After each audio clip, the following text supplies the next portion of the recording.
Thank you for joining me today. Today is a little bit different than probably what you're used to because I'm going to be talking about night photography and cityscapes, star trails, and astral landscape, Milky Way photography, which is what I have a passion for. So a little bit about me. My fascination for photography and astronomy were pretty much simultaneous.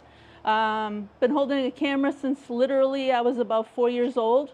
Been staring at the sky since I was about 5 years old.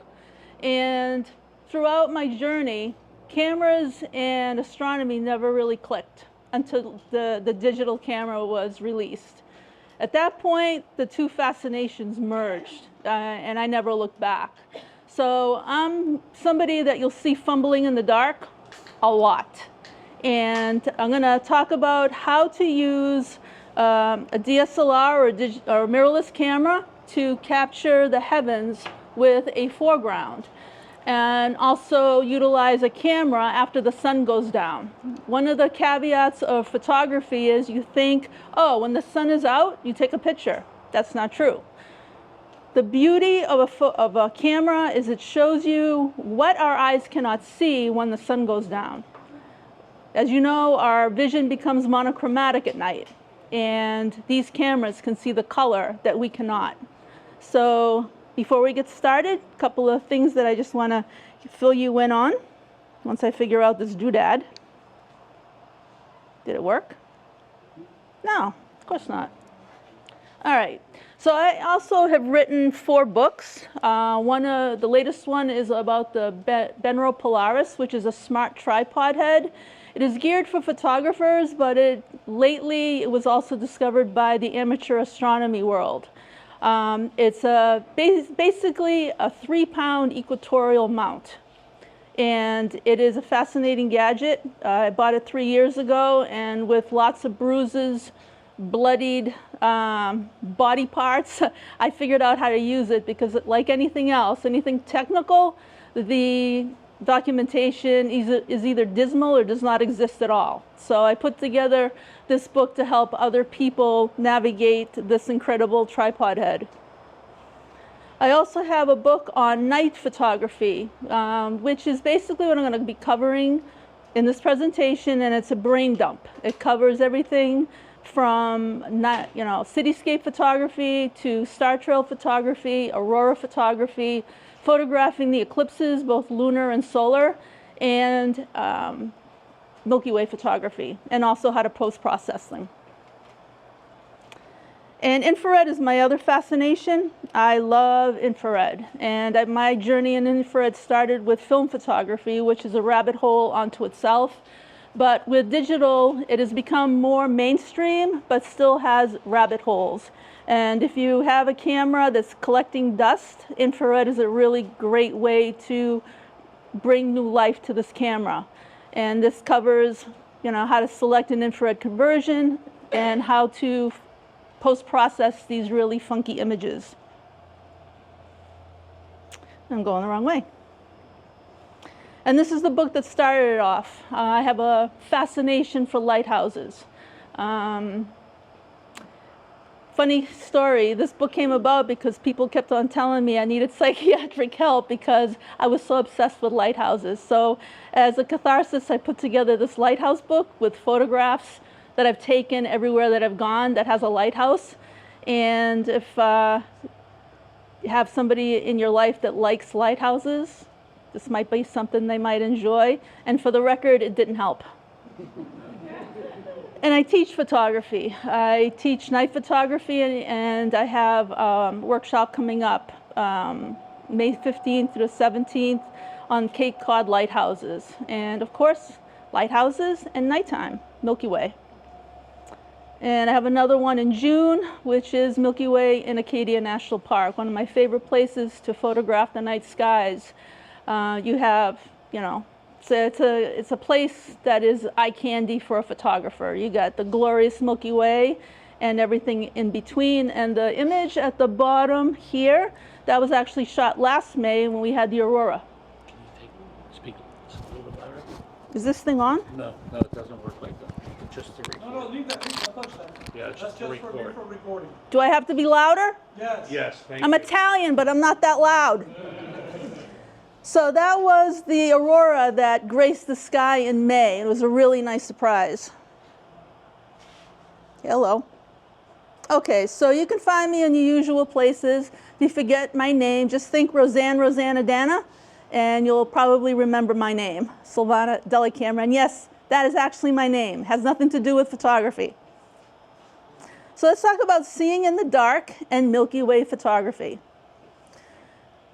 We'll talk about why you should shoot the night and how to get into what you need, gear and so forth. I'm a gearhead, like most people that is in this group that I'm looking at. We're all gearheads. So this just adds to the gearhead fascination. And then we'll talk about the twilights, meaning the shades of darkness, and how to get correct exposure, and tips and tricks. And then we'll talk about Milky Way photography. So why shoot in the dark? Well, night is very colorful. We don't see the reality of the colors that exist when the sun goes down. To us, it's a monochromatic world. But colors exist. Just because we can't see it doesn't mean that it doesn't exist. And our cameras can capture the incredible color that exists. When we look at a night photograph, it's really otherworldly looking because it's a view that we don't have. It's very different than daytime photography, and it forces you to slow down because now you're using long shutter speeds. You're forced to dial it down. So it's inherently very relaxing. So from my perspective, and we're not talking about deep space photography, there's like 3 types of photography. Cityscapes / general night scenes, and these encompass low ISO and long exposures. They're usually single frames, by far much simpler to do than astro landscape photography. And it's because there's a lot less fumbling in the dark. There's a lot of ambient light around you, and I know it's the antithesis of everybody in this room, the light pollution that we have to deal with. But because we're inundated with light, our focusing systems in our cameras can autofocus. So it's a lot easier to do cityscapes and this kind of photography. And when you use high aperture, you get these marvelous starbursts on your images. Astro landscapes, completely different animal. They're by far much harder. Star trails are easier, and it's a good foray into night photography because you can do it in your backyard. Milky Way, different animal. You need high ISO, and if you have a phobia of high ISO, you quickly need to let go of it. And I'll talk about what this means. And they're relatively short exposures. Now, what I'm talking about today is untracked images, okay? With trackers, it's a different ball game, but I'm specifically talking about photographing with your camera on a tripod. And you have to pay attention to white balance, no matter which type of genre of night photography that you choose. So this is an example of a night image that I shot during blue hour, during the twilights, and to my eye, I couldn't see the color. Boy, that looks like crap. Well, it's a lot better on that. For some reason, that doesn't look too good. My apologies. Can you see? Honestly, it looks like a painting. Thank you. So in this image, when I was looking at the church, I really couldn't see the stone, the color of the warm stone. I couldn't really see the blue of the sky or the orange light in the archway. Couldn't see it, but my camera could see it. So when I took the shot, I could see the jewel tones that exist that my eyes could not perceive. And that there over the spire on the side of the church, that's actually the planet Venus. So this is a 2-minute exposure. At nighttime when you're photographing water, the longer the exposure, the more smooth the water becomes, and it becomes very reflective. So when you get reflective surfaces, now you start seeing like another dimension. You start seeing a lot of colors in the reflected water. It's a mirror. And this is a single frame. So anybody from Boston? Okay. We all know Boston is famous for potholes. Car trails make potholes pretty. So that is taillights. It's a 30-second exposure, and it just, it makes something really annoying kind of attractive. And I think I was a dog in another life because I love chasing car taillights. So this is another example of the color that exists. So this is a moon set, crescent moon set behind the Zakim Bridge. To my eye, not a lot of color. But the reality is there were beautiful colors reflected below the bridge. The bridge itself was highlighted in this really pretty pink color. And of course, the crescent moon was orange. So it's an example of the color that exists that we really aren't getting it with our eyes. And this is the Back Bay of Boston. This is actually a single frame from a time lapse that I shot. This was supposed to be a clear night. It was anything but. The amount of moon that we saw is pretty much that was it. So this is a 15-second exposure. And when you look at the Back Bay, you can actually see the brownstones. You can see the warmth of the color of the brownstones themselves. Again, to my eye, it was kind of like an icky shade of gray. So the colors, the intense colors are there, and your camera allows you to see them. And this is in Acadia National Park. These are star trails. And there's a green glow to this because there was air glow. It's not an aberration of the sensor. There was actually air glow, and then a sensor picked it up. And that little funky line through there, those are planes. Saw that? And this is the Milky Way over Bandon Beach in Oregon. And you can see the light pollution at the horizon.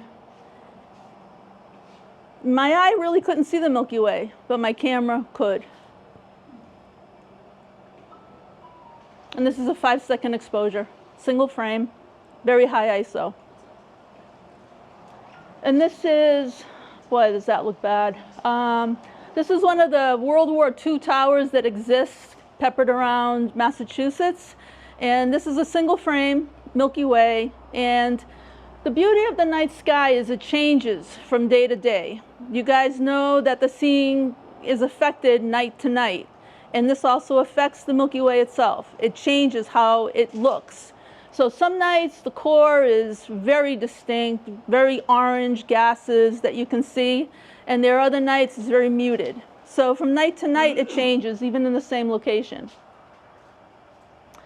And this is actually Milky Way in H alpha. I have a Nikon Z6 converted to H alpha, and it's a dedicated camera. And this was shot with a 40mm lens in Acadia National Park. And if you got anybody wants to see these on my monitor, you could see them because this looks not good. It's kind of embarrassing. And this is one of the last shots that I shot of the Milky Way one year. The Milky Way core is visible till about late October, early November, and then it dips below the horizon. And then it's MIA till late January. And if you see, there's a green bar in there, in the middle there. And that's actually air glow. And this was pretty much right after sunset. As you can see the remainder of the sunset in the horizon. What do you mean by air glow? It's charged particles in the atmosphere, and it's invisible to your eye, but your camera sensor sees it. And this has no light painting. This is actually ambient light that the camera picked up. To my eye, it was all gray, shades of gray and black and white, but no color at all. It has no added light. This is the light that the sensor picked up. So you can see it's very bright, even though it was very dark. And we all know what that is. And this is a completely different animal, okay? I do deep space astrophotography as well, but it's different. The technique is different. Now you'll see that there's a lot of things that night photographers have utilized that astronomers utilize, like stacking and so forth, and we'll get into that. So what do you need? Well, before we get into what you need, safety first. Yes? Can you go back to the Milky Way shots? Now, are you processing those? Those aren't just how they came out of the camera. Pretty much how they came out of camera. I'm not one of those Milky Way photographers that you see a lot of garish colors. It's pretty much what's out of the camera. I do very minimal processing, and that's what the camera sees. So one of the things, I don't know if you guys encounter it with your telescopes, but I can tell you as a photographer, photographers are viewed with a very high level of suspicion, okay? We're not viewed with any kind of kindness at all. And add a tripod at night, let me tell you, they're hostile, okay? So always go out with a buddy, never photograph alone, and you will get approached. Just be pleasant. Show them what's in the back of your camera, because they always walk away amazed, stunned, and you never know. You might be able to get somebody interested in looking at the sky as opposed to their phone. And like anything else, I'm preaching to the choir. Small, red flashlights is the norm. I always beat up my students when they come with a big giant white headlight. So red lights is the norm for this type of photography as well. So what do you need?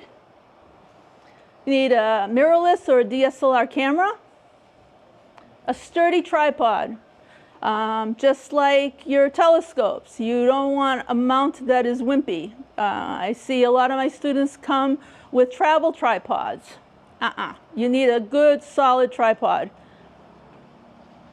An intervalometer. A lot of cameras have a built-in intervalometer. Otherwise, 20 bucks, you pick up a good one. It's about 25 bucks now. And it extends the range of your shutter speed, and it also keeps your hands off the camera when you trigger the shutter. You cannot use the shutter button when you're photographing at night. You have to use a remote, either internal, put a delay and trigger it, or use one of these gadgets. And you need a good lens. Now, there's a couple of type of lenses that we're going to talk about. For astro landscapes, they're very specific type of lenses. For general nightscapes, a kit lens will do, and we'll talk about that more. And dew heater. Here's a little thing that we picked up from the astro community. Dew heaters exist for camera lenses, and I use them all the time. Otherwise, you're always wiping your lens and blowing your shot. Now, this is a batten-off mask that is specific for camera lenses. Now, batten-off masks don't work too well on complex optics such as camera lenses. They're not simple. So if you try to use a batten-off mask on a camera lens, you'll struggle because it's not made for that. So a photographer like me in Hungary developed his own batten-off mask specific for camera lenses. And it's a tempered glass filter, and you pop it into a holder, and it gives you this kind of pattern. So the pattern on the left here is a star out of focus.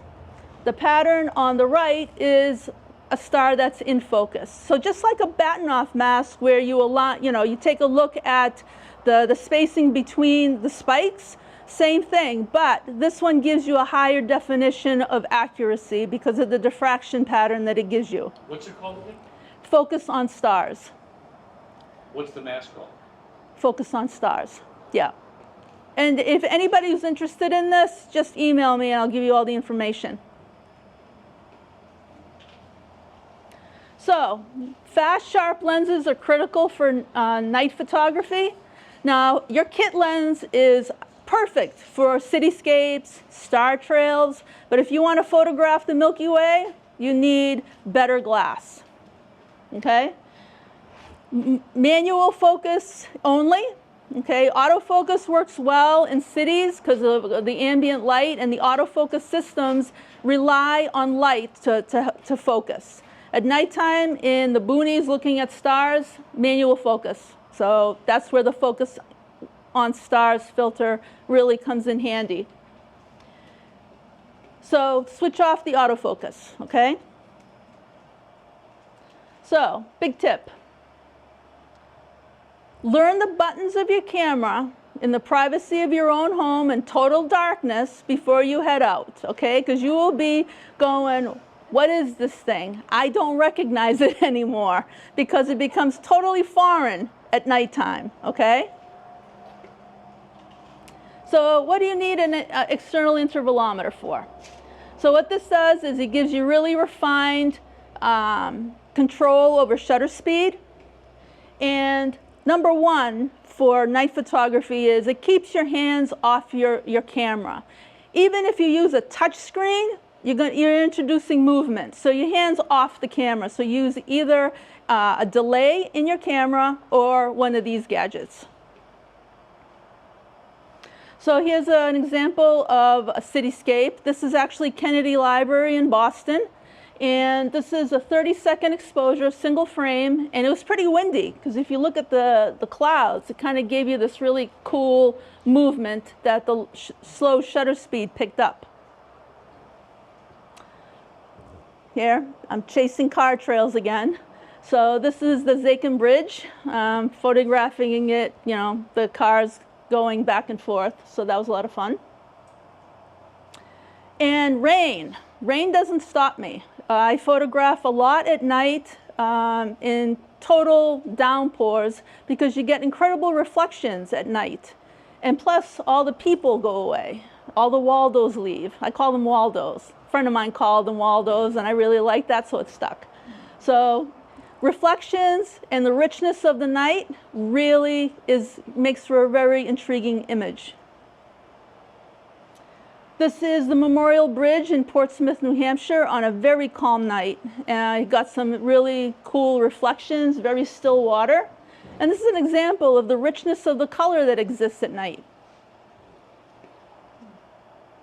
So let's talk about the twilights, or shades of darkness. So we all know, we're all night hounds in this group. We all look forward to the night, okay? But during the twilight hours, there's a lot of magic that's unfolding. It's literally developing, okay? When the sun is 6 degrees below the horizon, we're into civil twilight. So there's a lot of sun still affecting the view. At nautical twilight, the sun is 12 degrees below the horizon. You have still a lot of effect of the sun, but now you start getting an intense blue in the sky. Astronomical twilight, you get that rich dark blue, and there's a hint of sunlight still affecting. And of course, once it's 18 degrees below the horizon, we get to total darkness. So here's civil twilight, long exposure. You get the glassiness of the water, and look at the orange hue in the horizon. Sun is gone, but it really isn't. Here in civil nautical twilight, you start seeing the colors developing in the car trails. You can start picking those up, and you start getting jewel tones in the sky. Astronomical twilight, now you really see the colors reflecting from the buildings and everywhere else. You get that rich dark blue. Sorry, where did you take that picture from? This one? Yeah. Piers Park. So it's a park facing downtown. Yeah, yep. This is Piers Park in Chelsea, or Revere, one of them. And at nighttime, of course, total darkness, majesty of the night skies. God, that looks terrible. So proper exposure. It's challenging. Okay, not only are you fumbling in the dark with your camera, now you have to rely on your camera to really understand what's in front of you, because you can't judge it. To you, it's dark. You can't tell how much light actually exists.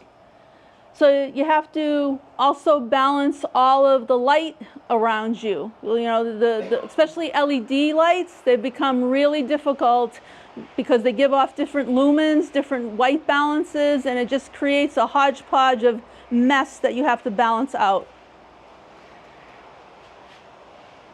But all this can be overcome. Number one, learn where the buttons are on your camera to get to the settings to get where you need to be. Your camera has all the information, okay? So lean on it. Don't make a judgment call based on what you're seeing on your LCD. You need to get more information, and your camera has it. So if you're shooting auto, shutter priority, aperture priority, no good. You're going to have to switch to manual mode, because manual mode, you have to have total control of your camera. Don't let the camera have assumptions and make decisions for you. The beauty of night photography is it makes you a stronger daytime photographer. And use the histogram. A lot of my students don't realize that the camera has a histogram. And the histogram is a graphical representation of the amount of light that it's registering. So you need to lean on that, okay?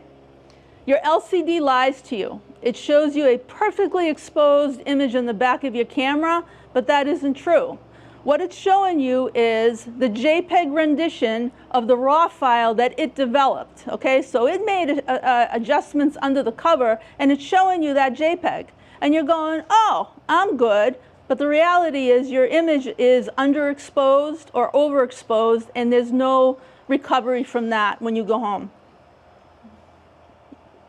Oh, I'm going the wrong way again. Not even if you shoot raw? Nope. The LCD lies to you. Flat out lies. Because you're not seeing the raw image. It's seeing because your camera has a built-in processor on board, and it's showing you the JPEG rendition of that image, and it already made all these adjustments for you. So if it's too dark, it brightens it up. But it's a fake image, okay? So it's not something that you should be basing your judgment call on whether your exposure is good or not, okay? Can you go back one slide? Sure. You said something about the ISO there. Yes, so the highest ISO helps you focus. Sometimes it gives you a very noisy view. You zoom in and you use your manual focus on your lens to help get a sharp image. But a high ISO will give you a brighter view of what you're looking at, so you can see what you're looking at. Okay? So here's the histogram, okay? Your goal is to have a histogram that does not touch either end of this rectangle, okay? So if you have a histogram that's anywhere in the middle here, you've got a good exposure, and you have enough data that you can pull out a good image. Question, Yeah, does not touch either end, the left or right Yep. side or the top and bottom? the left and right. Yeah, so Does your camera give you that? yes, yes, you have to turn it on because it's not on by default. Okay, so this is a chart that you should base your judgment of your histogram. Okay, if it looks like the top, it's touching the left side, it means that you lost shadow detail, and there's no recovery in that. If you try to increase the exposure in post, you end up with a lot of noise. So you're defeating the dynamic range of your camera, okay? So if you have a histogram that looks like the top, you need to make adjustments. Either increase the ISO, open up the aperture, or increase the shutter speed, okay? If you're overexposed rather, the bottom one, the histogram is pegged to the right. Now you're blown out. You have highlight. You're blowing your highlights, and there's no recovery in that. So what you need to do is now drop the ISO, or increase your shutter speed, or increase the aperture to start lessening the amount of light hitting your sensor. If you have those three in the center here, if your histogram looks like any of these, you're good. That's the goal, because it's not touching either side. And there's enough information there that you can work in post-processing to get really a good exposed image. So here's nautical twilight, roughly, of the seaport in Boston. And at nighttime, this is the hour where you start getting a lot of rich colors in your scene. And because it was a 30-second exposure, the water started to flattening out and it becoming very, very reflective. So white balance, something that a lot of photographers don't even think about. We put it on auto and we just let it go. Now, for the record, cameras are excellent at auto white balance during the day. Okay? At nighttime, no. You want to control your white balance, because since we don't have an understanding of what a scene looks like, we want to make sure that we're changing it at the point in time that we shoot. Okay? So the goal is, think Star Trek. Okay? When you're looking at the scenes in Star Trek, the sky is black. Space is black. So you don't want a sky that is warm looking or too blue. You want something that's neutral. That's your palette, and everything else will fall into place in terms of the color that actually exists. So you want a white balance that is neutral. So what is that? We'll get into that. Hang on. We've got to talk about the moon first. So the moon is a lot of fun. You can also shoot the moon handheld in total darkness because it's so bright. Okay? This was shot at blue hour, so that's why it's blue. So this was shot handheld, and it's fun to watch. You know, I don't have to tell you how much fun the moon is to look at, but it's a lot of fun to photograph. I'm going the wrong way again. So this is the basic setting for moon photography. Okay, basically daytime. You're shooting with a high shutter speed, ISO 400 f11,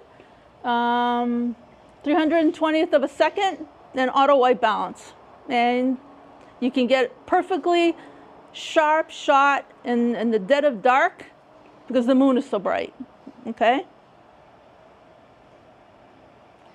At the horizon, it looks very distorted, but because it's low on the horizon, you don't have to worry about getting the moon and the foreground properly exposed, because the moon has that dimness to it, that rich color, and it's not overly bright yet because of the atmosphere. So it's a single image. Once it gets up to a certain level, it starts becoming challenging because now it gets very bright and it starts to overtake the scene and become very bright. So if you are trying to get the foreground properly exposed and the moon not blown out, then you have to take a couple of options. Either do an in-camera double exposure, so you expose for the scene at hand, and then make adjustments so the moon is properly exposed, or you take two separate images and combine them. What do I mean by that? So I call this one lipstick on a pig. This is actually the sewage treatment plant in Boston. And this is a moonrise that I photographed. And I planned it because I wanted to have the moon coming up right over that tower. And I centered it. I planned this to have it look like this. And this is a single frame because the moon is low on the horizon. The tanks and the moon are properly exposed, and I'm not losing any detail in the moon itself. Oops, wrong way again. Okay, this is the Providence State House, and this is a in-camera double exposure. At this point, the moon was so high and so bright, you can actually see, look closely, there's like a brightness behind the moon, and it's because it was blown out. So I exposed for the building, then changed the exposure just for the moon, so I got the detail of the moon. And this was, the camera combined them for me in in camera rather. This is a single frame of the moon coming up. I think this is the Jamestown Bridge in Rhode Island. And when you have a high aperture, you get these really cool starbursts around the lights.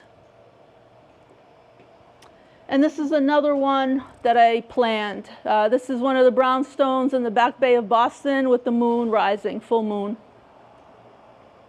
So you can have a lot of fun photographing the moon. Some planning is required, but there's a lot of fun. So let's talk about settings. Yes? What focal length do you shoot at to get those moon shots? Anywhere between 200, depends upon the scenes. So if you're looking for like the big moon look, you need a long lens because then you take advantage of compression. So the one with the lipstick on the pig, that was a 500 millimeter lens. Yeah. So the longer the lens, and the bigger the moon will look. Okay. The closer your subject is, then you have to, figure out your composition and so forth. But keep in mind, the longer the lens, the bigger the moon is going to look in your image. So these are the basic settings for night photography, okay? You got to shoot raw. If you're shooting JPEG, it won't help you. You want to make sure that you shoot raw.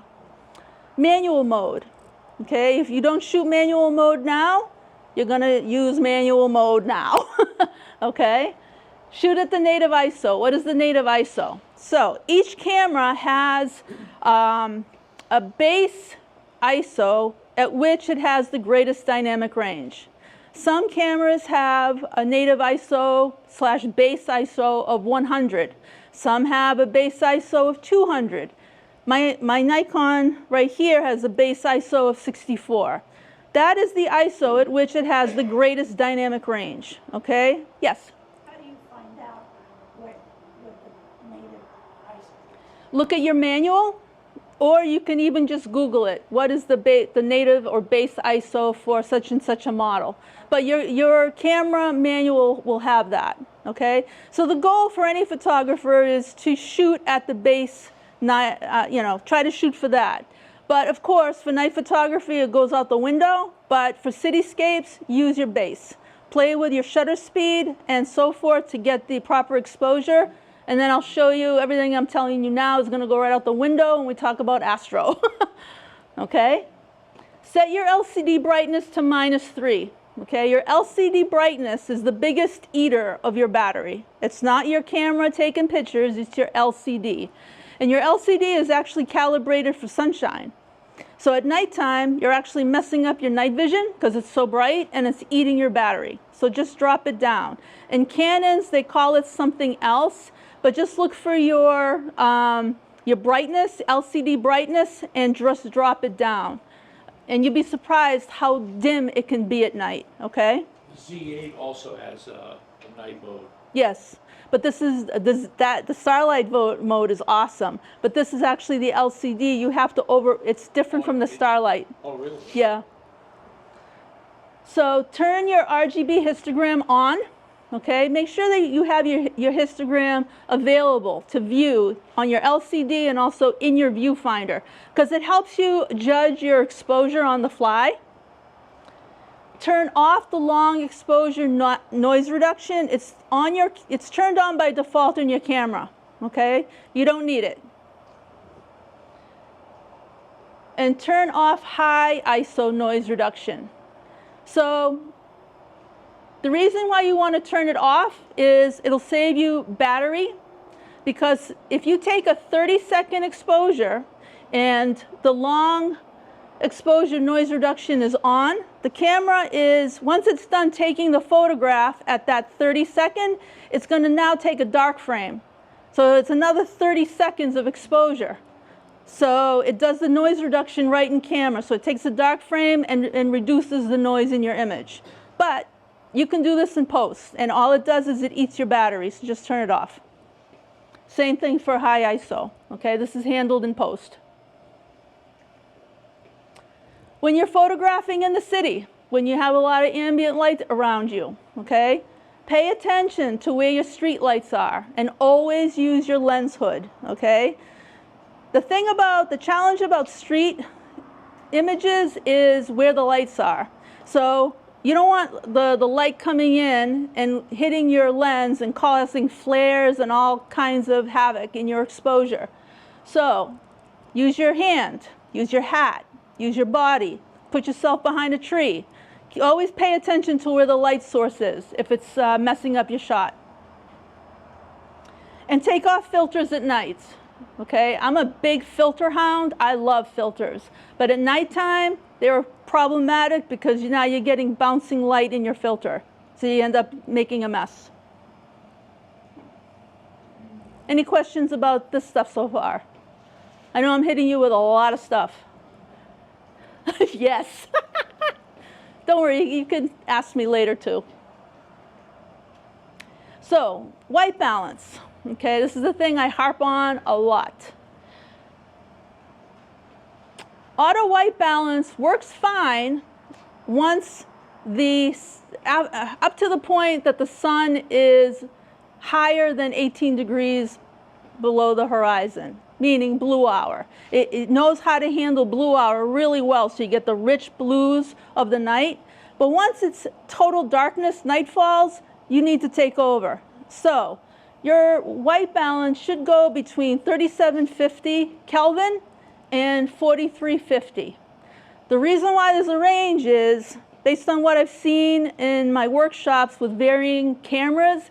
Some cameras look different. They register the white balance differently. I don't know why, but if you're, the rule of thumb is, if your image, once you change your white balance, looks too blue, you need to increase it. You need to get a nice neutral background of the sky. So if it's too blue, you need to warm it up. If it's too warm, it's like orangey looking, you need to cool it down. So for my Nikons, 4350 is the sweet spot. Okay? It's a lot harder to fix the white balance in post.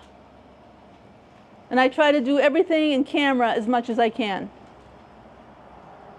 Now, astro landscape photography is a bit different. Images can be single or they can be stacked.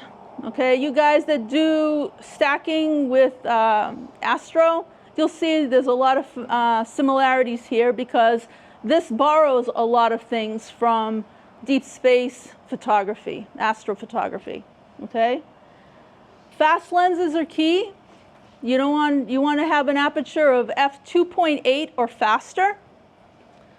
Star trails, you can use a kit lens. This is the only caveat to it. You can use a kit lens and you can shoot star trails anywhere, in your backyard, in the city. Milky Way, much harder, okay? And the phases of the moon have an impact on the Milky Way, but it also depends on where you are. If you're in a very dark sky site, that's hard to say, you can actually have the moon out, and it actually is helpful because it gives you some really nice light in the foreground, so it gives you a balanced exposure. If you're in a place that has a lot of, like, you're in a Bortle 4, then the moon becomes problematic, so you have to pay attention to the moon phase. So you got to plan for the Milky Way. It's a lot more planning. Actually, there's a lot more planning involved because you need to know what phase the moon is in. You need to know where you are on the calendar. Is it early in the season? You want a foreground element that you want to highlight the Milky Way shot? Then there's a lot of planning, and you have to pay attention, like we do anyway, to cloud cover. Okay. Lens quality is key. Lens quality is probably the #1 thing that you have to pay attention to for astro landscape photography. Just like we heard about coma aberration and all that stuff. You got to pay attention to the quality of your glass. Your stars should look like dots, edge to edge. Okay. If you have a lens that gives you an image that looks like this, it's not a good astro landscape lens, because now you have edges that give you this coma aberration. They look like commas or birds, and they just mess up your image. The center's okay. You got nice sharp round stars in the center, but the edges are problematic. So look for good low coma lenses. And I'm always scanning the used cases in the camera stores. I've scored some really good Nikon glass on the cheap because somebody doesn't do whatever and they sell it. Photographers are always switching out gear, like, you know, telescope folks. So pay attention to what's in the camera cases. This is a list of really good glass specific for astro landscape photography. These are lenses that have low coma, okay? Now, the top ones, telephoto lenses, these are excellent lenses. Thing about the Tokina, this is for a crop sensor camera. This lens is phenomenally sharp. However, it suffers lens creep. So you want to use a piece of gaffer tape to lock down so it's not, you know, shifting around while you're shooting.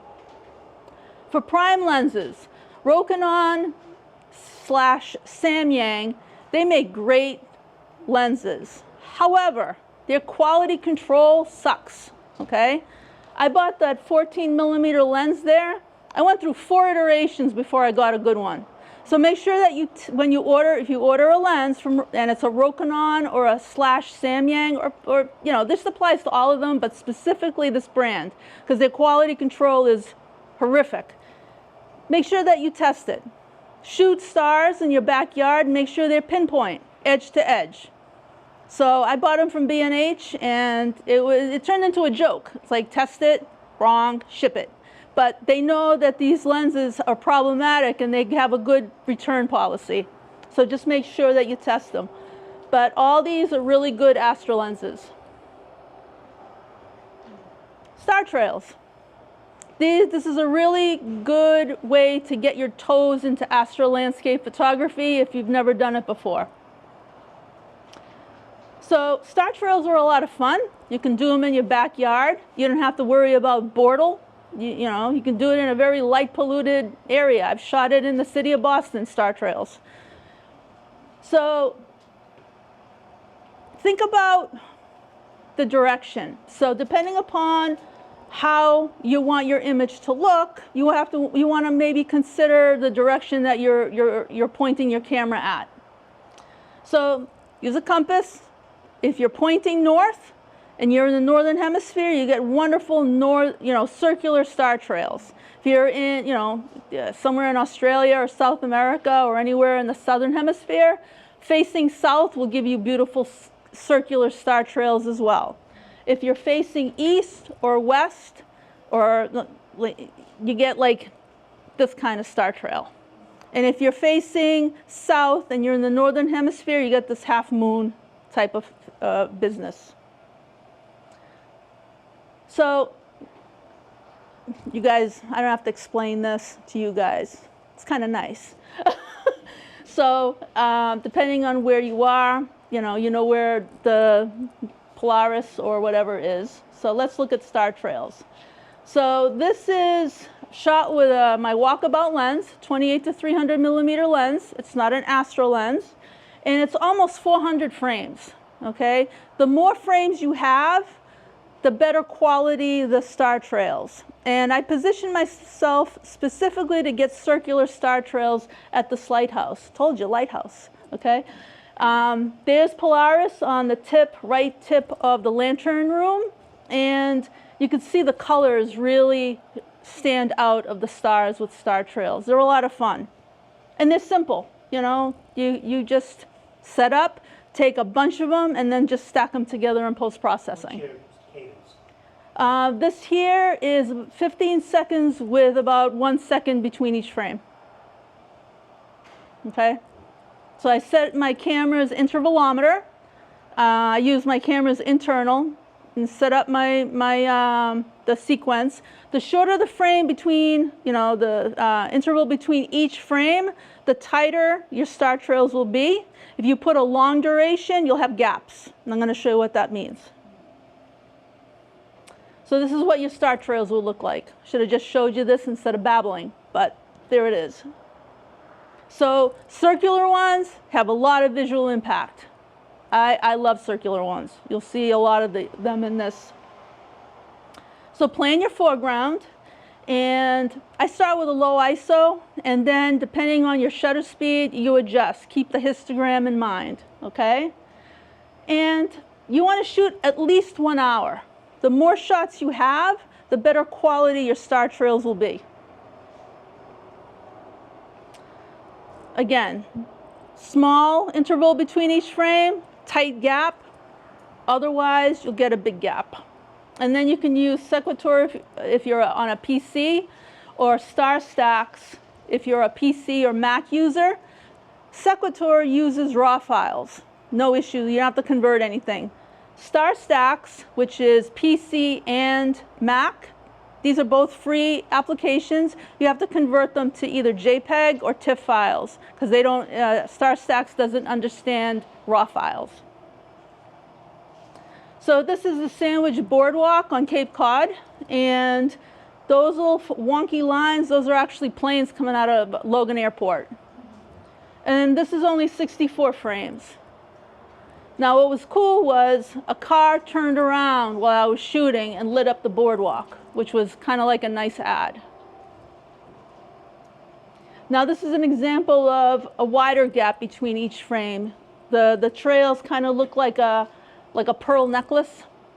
You have little round things. So play with it. You know, everybody, that's the beauty of photography. See what you like and make it work. This is in my backyard, dead of winter, couldn't go anywhere, set up my camera and started shooting. So in this case, you could tell that I'm looking northwest, okay? Polaris is up behind those trees somewhere. And because this is a bunch of frames stacked, you can really see the colors of the stars, which is so cool to see. I was hunting fireflies. Well, not literally hunting. I was photographing fireflies. This was like in June at a wetland near my house. So I set up my camera, shot, this is 108 frames, and then I stacked them. So all that fuzzy green stuff, those are fireflies. And then you can see the star trails reflected in the water and also in the sky. And that big fat one, big star trail there, is actually Jupiter.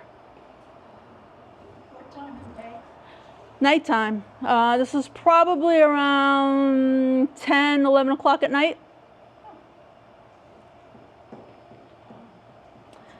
And this is a very light polluted area southwest of Boston. This is in Easton, Mass. And this is 250 frames stacked.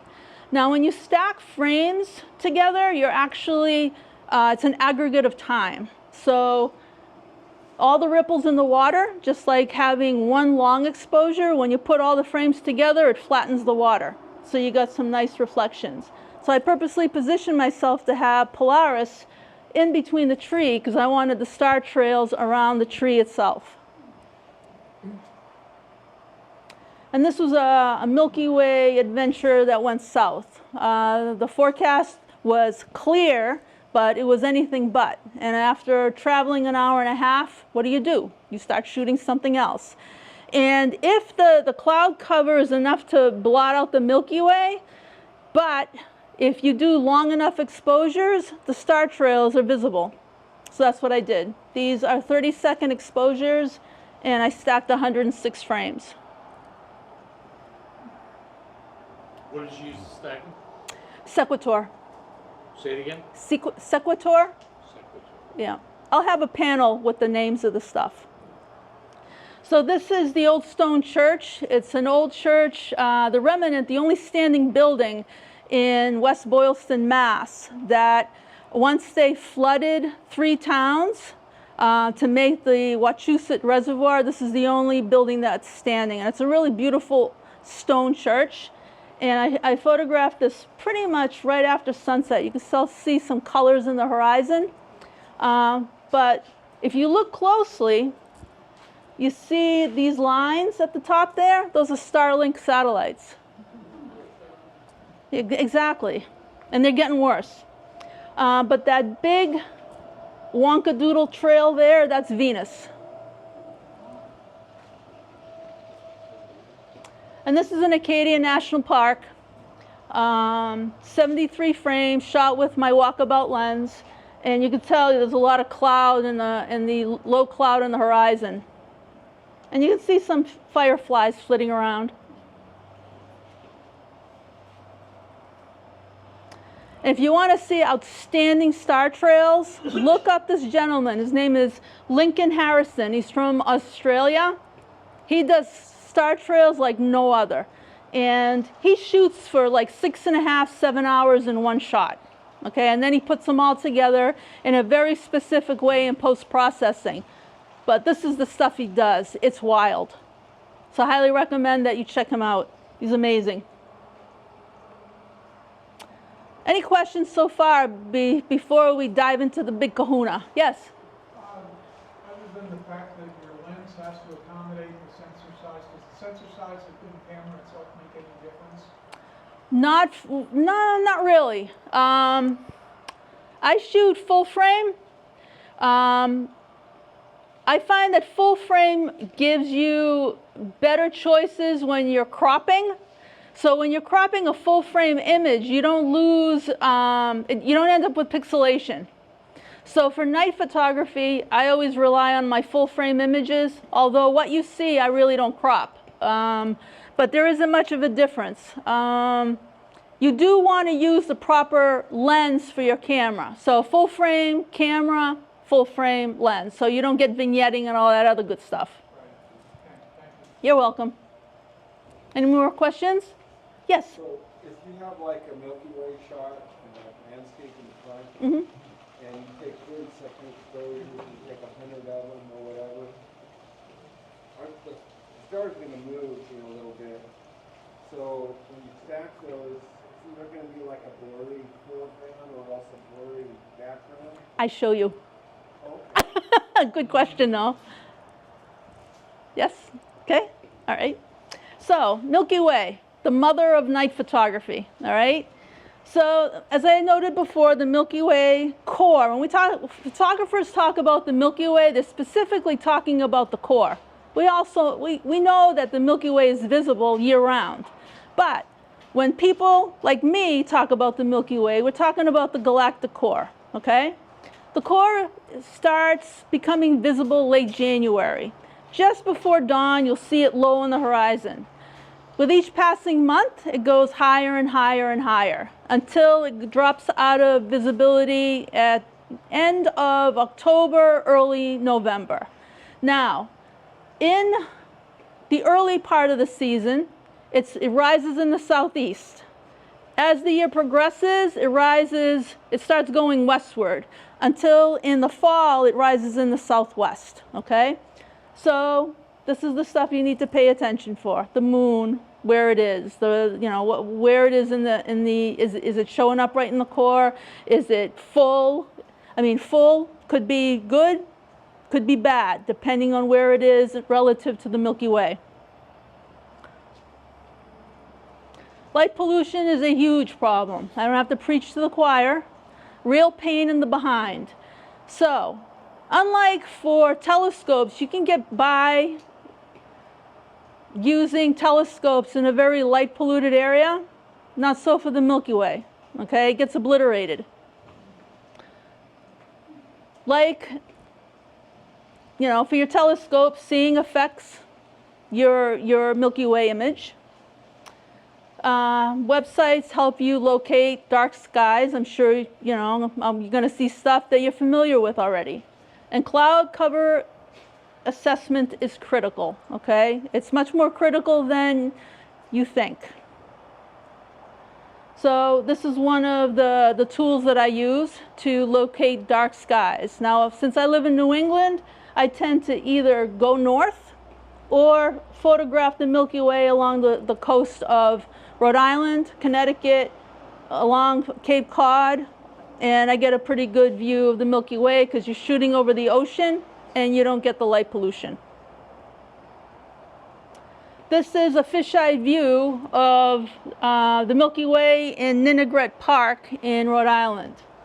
You can tell where the ocean is because the core is clear. You can easily see it. There's no light pollution affecting it. all around there, this is a Bortle 4 area. It's a pain in the behind. I have to tell you about this. Again, I'm preaching to the choir. And you probably are familiar with this one. I use clear sky chart. I use clear outside. I use astospheric constantly. I also use windy to determine cloud cover. So I'm always looking at all these things independently in order to make a decision on whether or not I'm going to be schlepping an hour or so to a spot to shoot, okay? Because it also changes on a dime. Here's astospheric, one of my favorite tools. You guys probably use this. But if you're not familiar with it, highly recommend it. It's available on the web and also as a free app. I subscribe to it for 99 cents a month and get a bunch of forecasting models. So it gives me a really good, a better chance of understanding the forecast. More astospheric. I use Planet Pro. Probably some of you are familiar with photo pills. I find photo pills to be a royal pain in the behind. It is not accurate. Many times, years ago, I would use it and I'd get to a location trying to get the Milky Way or the moon, you know, based on a foreground, and I'd have to pick up my rig and run because it was off. Okay? This is the tool I really lean on, Planet Pro, and it's accurate. So this is a plan that I did with the Nauset light, and this is the resulting image on a very water-filled sky. You can tell how foggy it was based on how the light beam is hitting the sky, the light hitting the air. So ISO, you're going to be shooting Milky Way anywhere between ISO 1250 to 12,800 or more. Okay? I always tell folks, let go of the fear of ISO. There's ISO police out there. Ignore them. Okay? Just ignore. So the beauty of the newer digital cameras is a lot of them are very good at low noise at very high ISO. Okay? Nikon and Sony are like the night photographer cameras, okay? Because they have the Sony sensors, and Nikon uses Sony sensors, but they have some other, their firmware or software handles these Sony sensors differently than Sony does. I don't know why, but they are excellent night photography cameras. So you can shoot at very high ISO, and I'm going to show you some examples with very little noise. And you can stack these frames. You can stack, you know, if you want a foreground using one exposure and the sky shot with a different exposure, you can combine them in post. You can also stack many, many frames. I do a lot of stacking as well, using dark frames and the light frames. And you end up with a super clean image, high resolution images. And you want to use the NPF rule. This is where we get into pinpoint stars, and you have to know your camera, sensor size, your focal length and aperture. This is where it all comes into play, and the ability to get pinpoint stars. Okay, we're going to talk about that. So here is Milky Way in Acadia National Park. I got about 20 minutes of clarity, and then it got sucked in. Notice the yellow in the clouds. That's actually light bouncing off the clouds from Bar Harbor. Real annoying. So, a French astronomer came up with this differential equation for determining the shutter speed for a given sensor size and focal length and aperture combo, okay? Here, if you want to look at it, it's in French, but a lot of applications, phone apps, have the calculator built in. So you just put in your camera, your focal length of the lens, and aperture, and it gives you the shutter speed to use, okay, to get pinpoint stars. These are some of the examples of the apps that have the NPF calculator built in. Unless you want to, bring a calculator and, do your own calculation, have at it, but you can do it. So here's a couple of screenshots from PhotoPills that has the NPF calculator built in. So on the left, here's my camera, the Nikon D850. It has a very big sensor. It's a full frame camera. And I'm going to be using a 14mm lens with an aperture of f2.8, okay? And notice the default. The default is considered what the stars will look like if you print up to an 11:14 image, okay? They will look like pinholes. However, if you print larger than an 11:14, you're going to see trails, okay? And that is the default. So notice the shutter speed. Using the NPF rule for that camera and lens combination, I'm looking at a maximum shutter speed of about 15.5 seconds. Look at the 500 rule. It's 36 seconds. You'll end up having massive star trails. The 500 rule, all the rules that we've had up to this point, they fall apart for digital cameras. So you want to make sure that you're using a NPF rule to get pinpoint stars. Now let's look at accurate. Okay?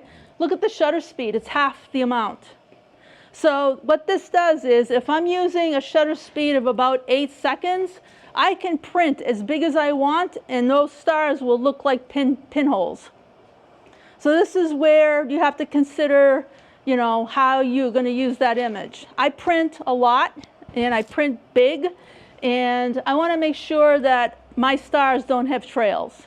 So I tell my students, shoot both ways. Shoot both with the slower shutter speed and the higher shutter speed for pinpoint stars, because what you see on the back of your camera is a representation, okay? When you go home and download, you'll go, wow, I got this. But damn it, I can't print any bigger because now I'm going to have star trails.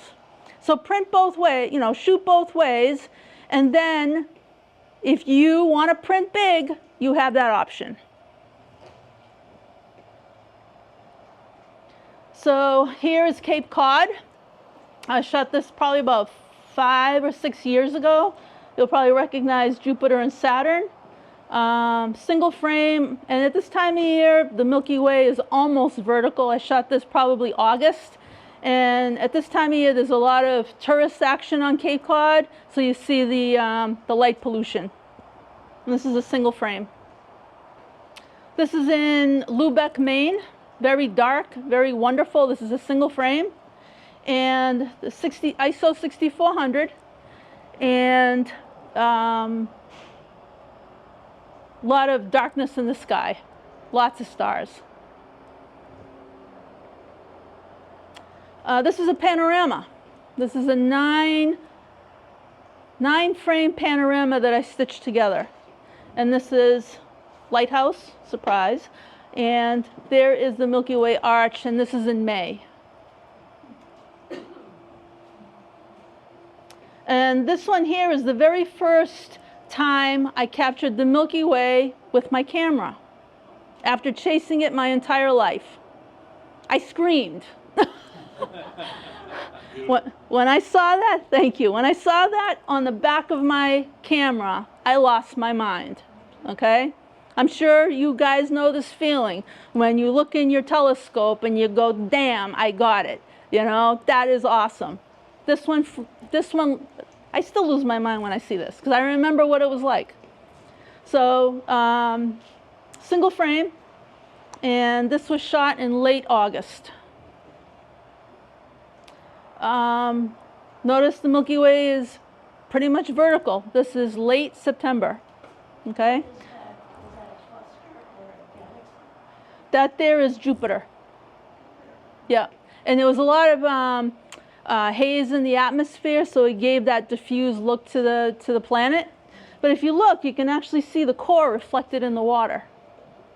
I actually got into it on Twitter one year. I posted a picture, And I said, you know, here's Jupiter and Saturn. No, it was Mars reflecting on the water. You could see a big ball of red reflected in the water.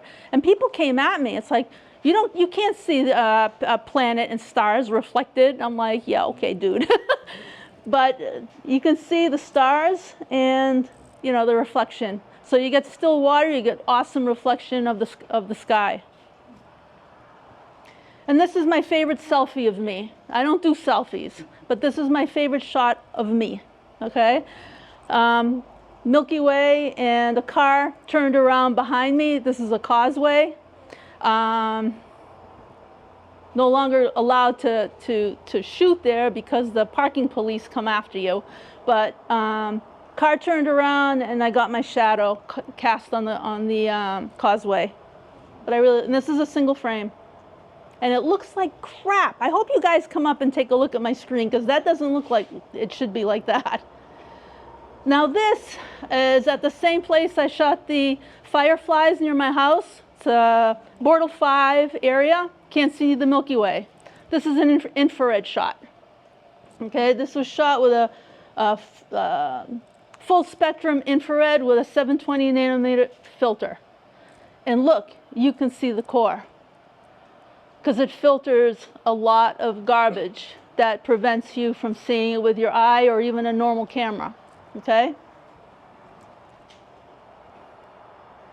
I'm going the wrong way again.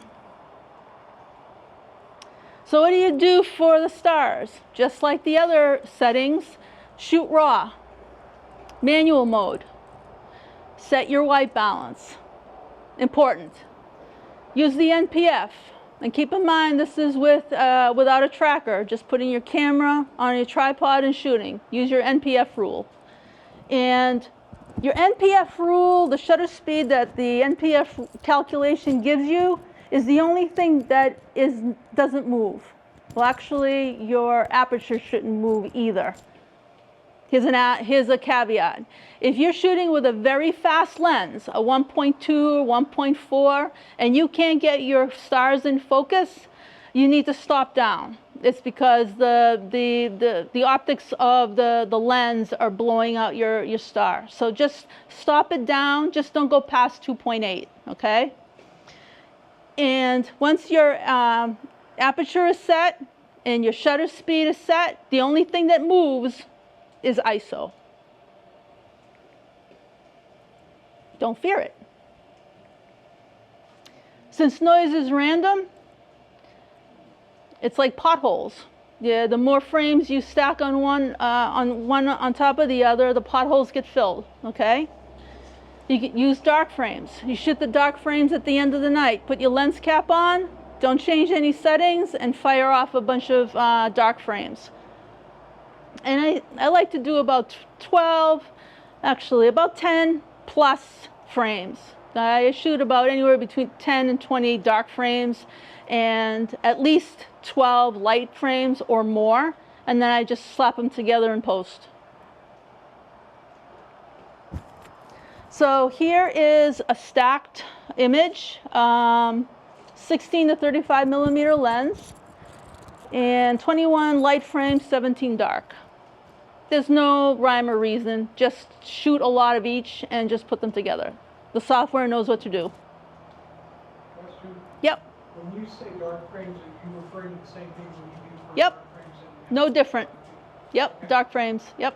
That's why I'm not explaining it, because it's like the stuff we do for this comes from the astronomy world. But we don't do flats or biases. We only do darks and lights. Okay? And here is a stacked image, Milky Way over Frosty Drew. And how I did this was I put a bunch of images together. This does not have any dark frames. It's just light frames that I stacked a bunch together. Then in the tool, I just selected the sky, and the software aligned the stars and didn't touch the foreground. Okay? This is stacked, and it looks horrific. But this is from Acadia National Park. There's a lot of air glow, hence the green. But you can see the nebula, very pink. And this is another image from Bandon Beach, but this one is actually stacked. Same thing. I put a bunch of frames together. This did not have any dark frames either. And I just had the software stack the stars and leave the foreground untouched. So hopefully that answers your question. I'm sorry. I missed the part where you took one shot of the land, is that? No, I often don't do separate shots. What I do is I take them all together, bunch of single frames, and then in the software I mask out the sky so the software stacks the stars themselves and just leaves the foreground as is. I'm a lazy photographer. I would do that. I know what to do. Is that a Photoshop thing? Or No, I use Sequitur, which is a PC based software. If you're on a Mac, you can use Starry Landscape Stacker. It does the same stuff. how about a phone? I'm sorry? So what's the phone? Not that I know of. PC, yeah.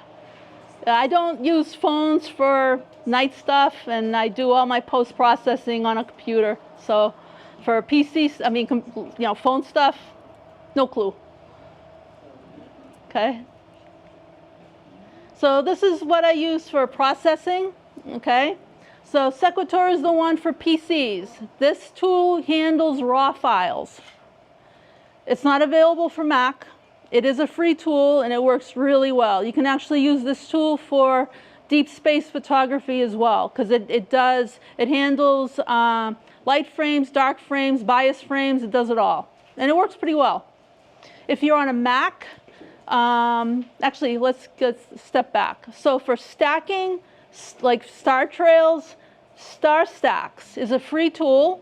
It does not handle raw files, so you either have to convert it to JPEG or TIFF and then stack, and that's free, available for Mac and PC.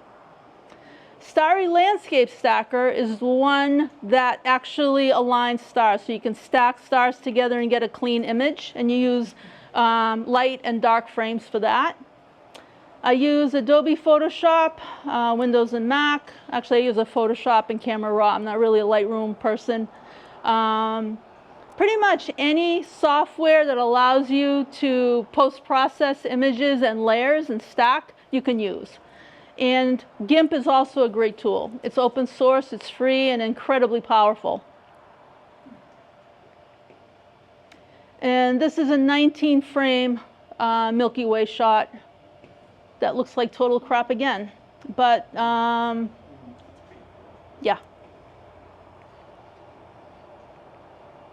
Hello. I think it doesn't want to go anywhere. Well, that's the last one. Any questions? Everybody awake? I know I hit you. Yes.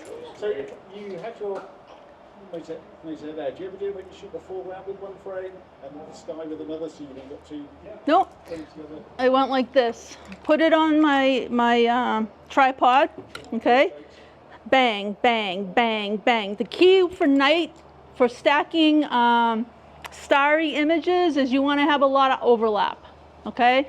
So for daytime photography, an overlap of 20 to 30% is sufficient. For night images, you want to overlap at least 50%. Yeah, because what it does is it gives the software that's stitching enough information. So overkill on the overlap, and just have a bunch of images and the software can handle it. I saw somebody, yes? Which one of your books would sort of cover all of this? The nightshades. Nightshade? Yeah, nightshades. So I know I hit you with a lot of stuff. So you guys are going, wah, wah, wah. So there's a lot, so. The name of the book is Nightshade? Nightshades, which is this one.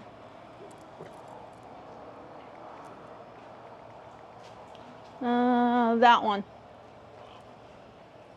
It's a brain dump of everything that I told you that you can digest, because I know I hit you hard with a lot of stuff. But unfortunately, it's one of these topics that you can't just give little pieces, or else you're going to get frustrated, you know, because you don't have enough information. So you could order it and you receive a PDF as well? Or? It's available in print and PDF. If you subscribe to my website, I give the PDF for free if you buy the print book. So it's the book itself is 270 pages. And you have your website up on there? Everybody know our website? Somewhere. Wrong way.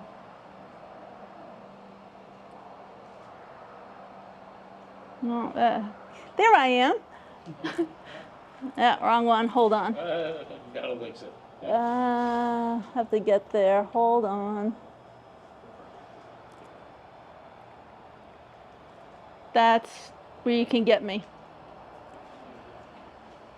Oops, one way. Have me instead. Got it? I know there were more hands, and I'm sorry. Any more questions? Yes. Everybody got that? You may have already touched on this, and maybe I missed it, but clearly when you're shooting the Milky Way and you're shooting it over a period of time, it's moving. Yep. How do you separate out the landscape background from the Milky Way? Do you just use like a mask? Yeah. Okay. So what I do is, if it's a single frame, I don't have to mask anything out. Right, yeah. If I'm stacking, what I do is I put all the images together, I mask out the sky, and I tell the software only align where it's masked. Right. And it doesn't touch the foreground. Okay. Okay. And it works pretty well. I mean, if you're in a very dark area, and you don't have like a crescent moon, then you could probably use like a Luxley fiddle, which is a portable LED light that just illuminates the foreground just a touch, and it's enough. But I find with this camera, it has such an incredible dynamic range. I don't find that the foreground is dark, so it's a one-shot deal. Now, my other cameras, my older cameras, I would often take a foreground exposure, so I would use like a longer exposure to maximize the light, and then photograph the sky, and then combine them in post. This is the Nikon Z9. So the Z8 and the Z9 are really phenomenal night cameras. I call it my cat-eyed camera. Sorry? I heard somebody somewhere. No? Yes? When you're stacking images, how do you tackle shipping branches and trees? I always end up with A mess. ghosting. Yeah. That's always my struggle. So what I do with that is you get one frame that is really clear. Let me back up. So if it's very windy, take one frame at a faster shutter speed so you freeze the action, and then use that as your foreground. That handles it. You're welcome. So everybody ready for some astro landscape photography? Thank you. Thank you very much. I appreciate you guys coming.